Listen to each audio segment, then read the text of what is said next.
तो प्रधानमंत्री मोदी ने 24 का शंखनाद कर दिया और आज विपक्षी राज्यों के गढ़ में जाकर जोरदार हमला किया इंडिया गठबंधन के ऊपर। और इस दौरान उन्होंने साफ किया कि 24 का चुनाव भ्रष्टाचार और पश्चिम बंगाल में अत्याचार और परिवारवाद के खिलाफ चुनाव लड़ा जाएगा। और तमाम साथी, तमाम जो हमारे साथ जुड़ रहे हैं मेहमान, उनका परिचय आपसे करवाएं।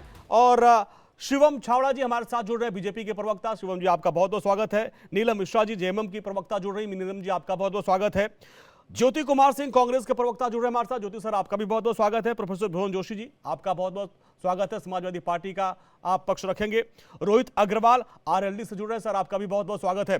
सबसे पहले ज्योति कुमार सिंह सर आपके पास ही आएंगे।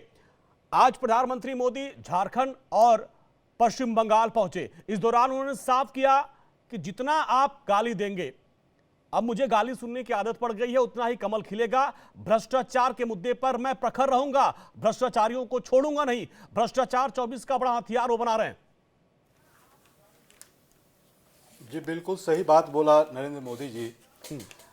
जब झारखंड वो गए तो झारखंड के ट्राइबल, शेड्यूल कास्ट और ओबीसी और गरीब लोग जो फॉरवर्ड कास्ट में भी हैं, सारी जनता जो है वहाँ की, ये उनको बोल रही थी। जब वो ये बात बोल रहे थे तो वहाँ की जनता ये बोल रही थी कि मोदी जी आप हम गरीब लोगों को आप जितना चिढ़ा लो, जितना गाली दे दो और हमारे नेता को आप जेल भेज दो, लेकिन हम आपको वोट देने वाले नहीं हैं।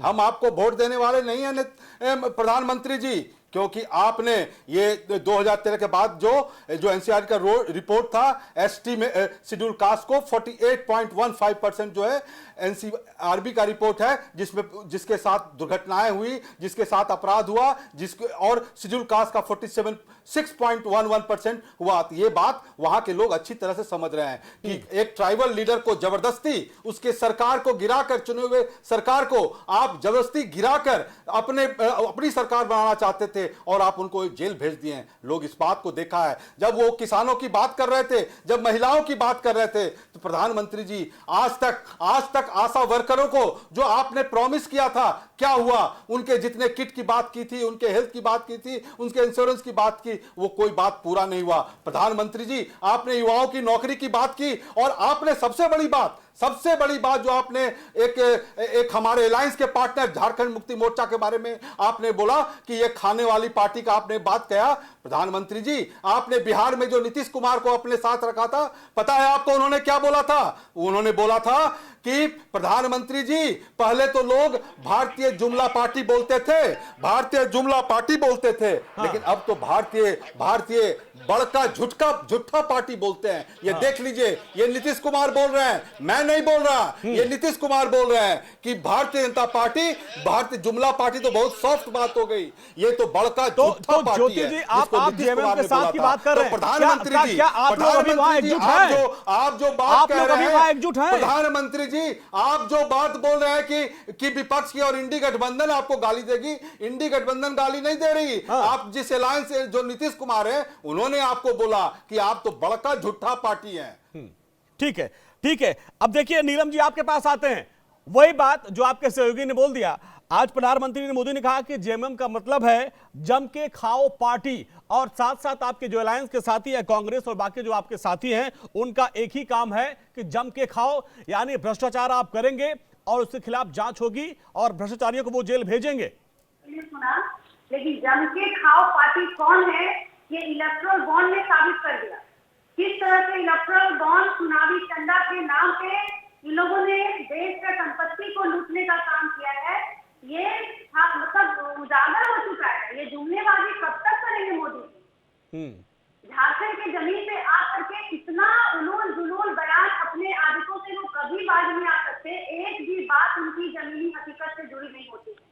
वो भ्रष्टाचार से बात करते हैं। उनके पार्टी में भ्रष्टाचारियों का जो सुनामी आया है, वो किसी से छुपा है क्या? सारे भ्रष्टाचारियों को अपनी पार्टी में शामिल कर रहे हैं। उनकी पार्टी में शामिल होकर के सब गंगा जल से धुल के रात साफ हो जाते हैं, चुप हो जाते हैं, और वो किस भ्रष्टाचारी की बात करते हैं? जितना भी भ्रष्टाचार देखिए उसके पार्टी में, भाजपा में भरी हुई है। अभी चंडीगढ़ के चुनाव में आप देखिए किस तरह से लोकतंत्र की खुलेआम हत्या की गई। मतलब जनतंत्र को किस तरह से नीलम जी, जमीन घोटाला और खनन घोटाले में आपके पूर्व सीएम सीएम का नाम सामने आया था, उस पर वो हमलावर हैं और कह रहे हैं कि आप अलायंस मिल के खा रहे हैं आप। जी बिल्कुल, देखिए जमीन घोटाले में जिस तरह से हेमंत सोरेन जी को मतलब साजिश के तहत फंसाया गया है, वो हाँ। साफ जारी है, क्योंकि सिर्फ झारखंड ही नहीं, जहाँ भी भाजपा शासित राज्य नहीं है, मतलब गैर भाजपा शासित राज्यों में किस प्रकार से ये लोगों को परेशान करते हैं, एक बहुमत की सरकार को किस प्रकार से गिराते हैं और अल्पमत की सरकार को किस प्रकार से पुनः शासन सत्ता में काबिज किया जाए, इसका ये ओपन यूनिवर्सिटी चलाते हैं।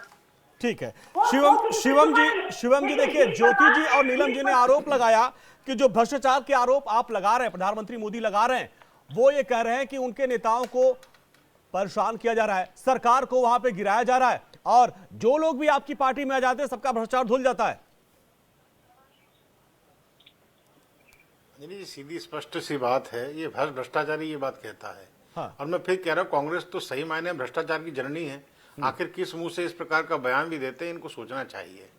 जिस प्रकार के जो आपने अगर सैकड़ों करोड़ रुपए कांग्रेस के सांसद से उड़ीसा के अंदर में आपने देखा जो रिकवरी हुई थी, वो मेरे तो थे नहीं, वो अंजनी कुमार जी के भी नहीं थे, वो किसके थे? कांग्रेस के सांसद जी के थे।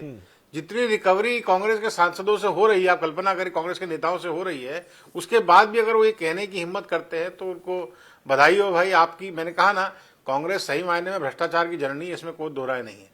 रही बात जहां आज प्रधानमंत्री जी बोल रहे थे झारखंड के अंदर में, हाँ। भाई झारखंड की दृष्टि, झारखंड की जो स्थिति है, अगर सही मायने में किसी ने बदल दी भ्रष्टाचार के मामले में, तो उसका एकमात्र उदाहरण अगर आपको देखने को मिलेगा तो हेमंत सोरेन है। हेमंत सोरेन साहब के ऊपर में आरोप लगा, उनको समन दिया गया, समन के बाद वो पेश नहीं हुए, और आप कल्पना करिए प्रदेश का मुख्यमंत्री 24 घंटे तक 36 घंटे तक अनट्रेसेबल हो जाता है। ऐसा हिंदुस्तान के इतिहास में ऐसा उदाहरण देखा है आपने? आपको देखने को मिलेगा झारखंड के अंदर में। ये सार्वजनिक रूप से है।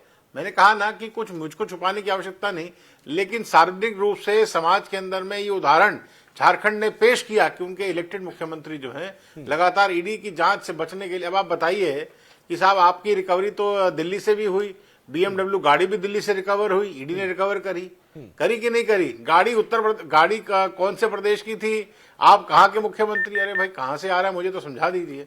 मेरे को तो गणित नहीं समझ में आ रहा है।